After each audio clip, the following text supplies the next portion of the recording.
Hello दोस्तों, स्वागत है आपका हमारे YouTube channel target point with Meenakshi में। दोस्तों, आज हम लोग हिंदी पेडागॉजी प्रैक्टिस सेट लेकर आए हैं। इसमें इम्पॉर्टेंट क्वेश्चन को सम्मिलित किया गया है। चलिए वीडियो शुरू करते हैं। देखते हैं पहला प्रश्न। डैश के अनुसार मनुष्य भाषा अर्जन यंत्र के साथ जन्म लेते हैं जो उन्हें भाषा सीखने में सहायता करता है। वाइगोस्की, ब्लूम, चामस्की या फिर स्किनर। तो इसमें आपका सही आंसर हो जाएगा चामस्की। चामस्की के अनुसार भाषा अर्जन यंत्र के साथ जन्म लेते हैं जो उन्हें भाषा सीखने में सहायता करता है। अगला प्रश्न देखते हैं। एक अध्यापिका 5वीं कक्षा के अपने विद्यार्थियों को 6 वाक्यों का एक छोटा अनुच्छेद 2 बार सुनने के लिए कहती है। फिर वह विद्यार्थियों को 4-4 के समूह में सुने हुए वाक्य को अपने शब्दों में लिखने के लिए कहती है। यह शिक्षण विधि का कौन सा रूप है? रचनात्मक लेखन, श्रवण एवं भाषण, अनुच्छेद श्रुतलेख या फिर वाक्य आधारित श्रुतलेख। तो इसका आंसर होगा अनुच्छेद श्रुतलेख। अगला प्रश्न है। जब विद्यार्थी आनंद के लिए पढ़ते हैं, इसका तात्पर्य वे डैश में संलग्न है। सरसरी दृष्टि से पठन, बारीकी से पठन, गहनता से के साथ पठन या फिर विस्तार से पठन। इसमें आपका सही आंसर हो जाएगा विस्तार से पठन। अगला प्रश्न देखते हैं। नए शब्दों के अर्थ सिखाने की बजाय संदर्भ में नए शब्दों के अर्थ सीखना अक्सर बच्चों को भ्रमित करता है, शब्दों की बेहतर समझ में सहायता करता है, रटकर याद करने को प्रोत्साहित करता है या फिर समय की बर्बादी करता है। तो इसमें आपका सही आंसर हो जाएगा शब्दों को बेहतर समझ में सहायता करता है। अगला प्रश्न है। भाषा की आधारभूत संरचनात्मक इकाई डैश है। स्वनिम, आकृति या मॉर्फीम, लेखाचित्र या फिर भाषा विषयक। तो इसमें आपका आंसर हो जाएगा स्वनिम।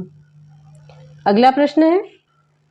एक शिक्षिका भाषाई विकास के आरंभिक वर्षों में प्रतिदिन अपनी कक्षा घेरा समय सर्कल टाइम से शुरू करती है, जहां वह प्रत्येक बच्चे को एक विशेष विषय पर बोलने के अवसर प्रदान करती है। यह एक महत्वपूर्ण रणनीति है पठन कौशल को विकसित करने के लिए, अक्षरों की पहचान के लिए, प्रारंभिक साक्षरता के लिए या फिर बोध पठन के लिए।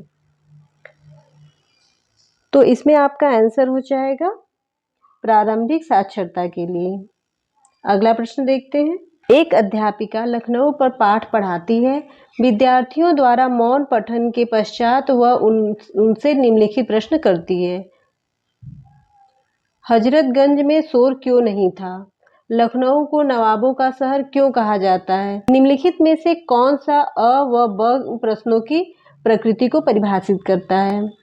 पुनरावृत्तात्मक प्रश्न, कालांतरिक प्रश्न, परिचयात्मक प्रश्न या फिर बोधात्मक प्रश्न। इसका सही आंसर होगा बी, कालांतरिक प्रश्न। अगला प्रश्न देखते हैं। भाषा अधिगम के डैश सैद्धांतिक दृष्टिकोण से स्पष्ट है कि बच्चे प्रयत्न तथा त्रुटि से भाषा सीखते हैं।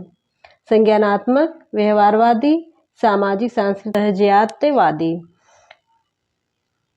तो इसमें आपका आंसर हो जाएगा व्यवहारवादी।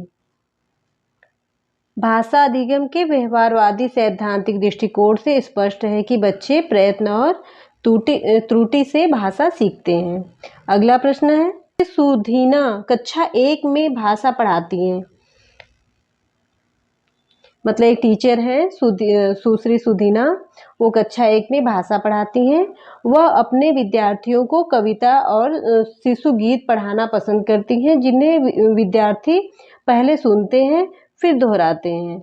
सुश्री सुधीना अपने विद्यार्थियों के डैश को पुष्ट कर रही हैं। श्रवण एवं वाचन, वाचन एवं पठन, श्रवण एवं पठन, पठन एवं लेखन।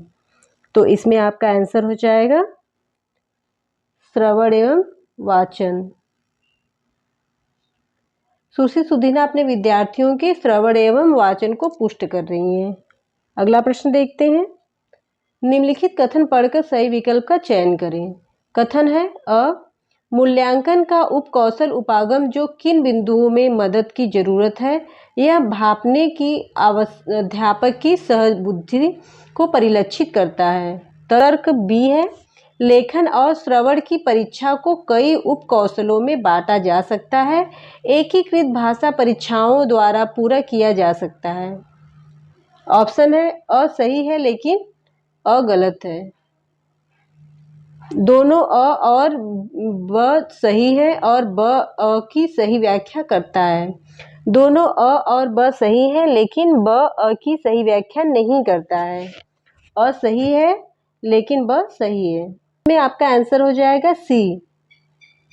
दोनों अ और ब सही है लेकिन ब अ की सही व्याख्या नहीं करता है। चलिए अगला प्रश्न देखते हैं।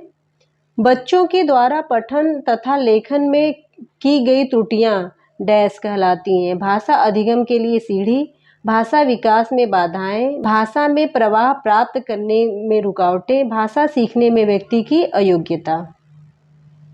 तो इसका आंसर हो जाएगा ए, भाषा अधिगम के लिए सीढ़ी। बच्चों के द्वारा पठन एवं लेखन में की गई त्रुटियां भाषा अधिगम के लिए सीढ़ी कहलाती हैं। अगला प्रश्न देखते हैं।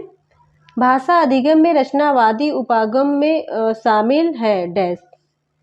एक प्रभावकारी औजार के रूप में ड्रिल दोहराव, आदत का निर्माण, जिज्ञासा आधारित अधिगम, व्याकरण के नियमों का अभ्यास। तो इसमें आपका सही आंसर हो जाएगा जिज्ञासा आधारित अधिगम। भाषा अधिगम के रचनावादी उपागम में शामिल है जिज्ञासा आधारित अधिगम। अगला प्रश्न देखते हैं। बहुभाषिता का प्रयोग एक संसाधन के रूप में करना चाहिए जिससे बच्चे बहुत सी भाषाएं सीख सकें, शिक्षक बहुत सी भाषाएं सीख सके, प्रत्येक बच्चे को सुरक्षा एवं स्वीकृति का एहसास हो, बच्चे बहुत सी भाषाओं से वर्जित हो जाते हैं। तो इसमें आपका सही आंसर हो जाएगा सी, प्रत्येक बच्चों को सुरक्षा एवं स्वीकृति का एहसास हो। अगला प्रश्न है, निम्नलिखित में से कौन सा मौखिक संप्रेषण को बढ़ावा नहीं देता है?